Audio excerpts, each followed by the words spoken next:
في منطقة شينجيانغ ذاتية الحكم لقومية الإيغور تركستان الشرقية المحتلة من قبل الصين، تواصل الحكومة الصينية تدمير الإيغور وغيرهم من الأقليات الإسلامية الأخرى.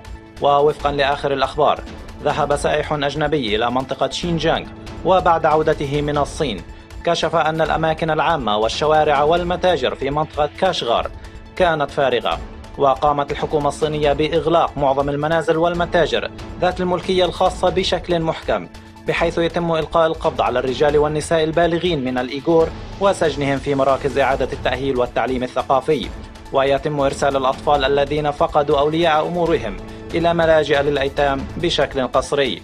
وتم حظر الأماكن الخاضعة للرقابة بشكل خاص من قبل الحكومة من أجل تعليم الأطفال اللغة والمعتقدات والعادات العرقية والثقافية الوطنية الصينية.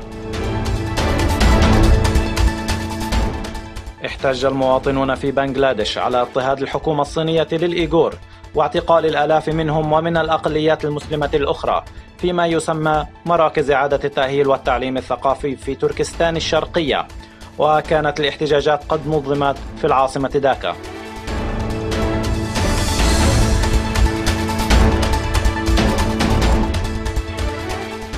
أفادت وكالة رويترز في 10 سبتمبر أن المفوضية السامية لحقوق الإنسان في الأمم المتحدة ميشيل باشلير قد أصدرت تقريرا بعنوان إزالة الفيروس الأيديولوجي قمع الصين لمسلمي شينجيانغ.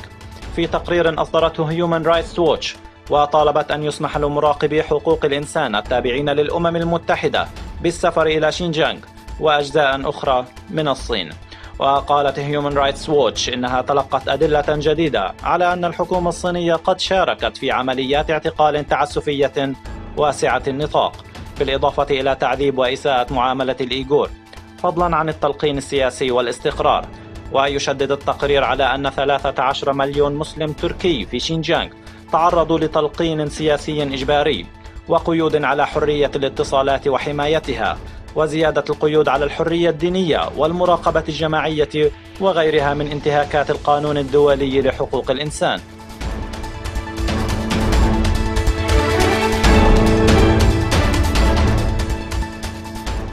أفادت قناة الجزيرة في 7 سبتمبر خرج الشعب الفلسطيني في مظاهرات مسيرة العودة، والتي تهدف إلى رفع الحصار عن قطاع غزة، وأدت المواجهات إلى استشهاد شاب فلسطيني بعد اقترابه من السياج الأمني، وقد أصيب 210 أشخاص. وفي الوقت نفسه قصفت الطائرات الحربية الإسرائيلية مواقع تابعة لحركة حماس. وأصدرت الصحة الفلسطينية بيانا قالت فيه إن القوات الإسرائيلية أطلقت الذخيرة الحية وقنابل الغاز المسيل للدموع على المواطنين قرب السياج الأمني، مما أدى إلى إصابة العشرات، وأن الضربات الجوية الإسرائيلية لم تتسبب في خسائر بشرية.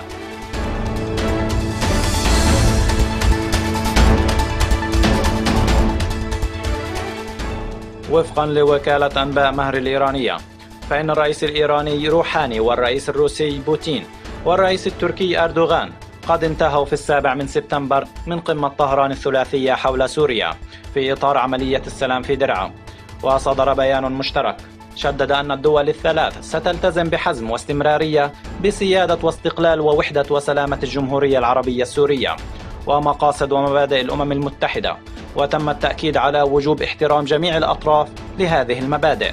وفي البيان أكد روحاني وبوتين وأردوغان تصميمهم على مواصلة التعاون للقضاء على الدولة الإسلامية وجبهة النصرة وجميع الإرهابيين الذين حددهم مجلس الأمن التابع للأمم المتحدة على أنهم مرتبطون بتنظيم القاعدة أو الدولة الإسلامية.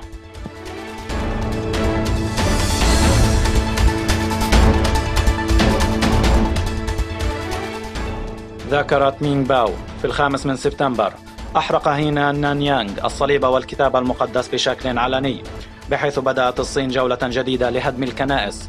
وقدرت سلطات هينان أنه تم هدم أكثر من 4000 كنيسة. وقال القس المحلي إن صليب كنيسة فريسلف والكنيسة السرية في المقاطعة قد تم تدميرها. وأجبرت الحكومة الكنيسة على رفع العلم الوطني والقيم الاشتراكية ومنع القاصرين من دخول الكنيسة.